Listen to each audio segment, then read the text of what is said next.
ఈ రోజు morning Instagram scroll చేస్తుంటే ఒక వీడియో చూసాను. వీడియో చూసాక నాకైతే చాలా అంటే చాలా బాధ అనిపించింది.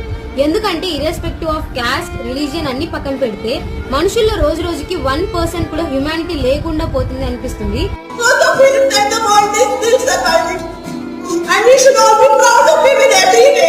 మ్యాటర్ ఏంటంటే ఒక కపుల్ కాశ్మీర్ లో ఉన్న పహల్గమ్ కి వెకేషన్ కి వెళ్లారు. జస్ట్ 1 వీక్ బిఫోర్ ముందు వాళ్ళకి మ్యారేజ్ జరిగింది. ఏప్రిల్ 19th మ్యారేజ్ జరిగింది. 22 వెకేషన్ కి వెళ్లారు. 23rd అతి కిరాతకంగా తన కళ్ళ ముందే తన భర్తని చంపేశారు. Just by knowing his religion is Hindu.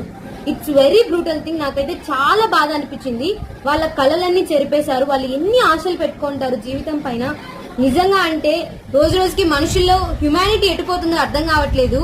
కనీసం రిలీజియన్ పక్కన పెడితే హ్యుమానిటీ ఏమైంది?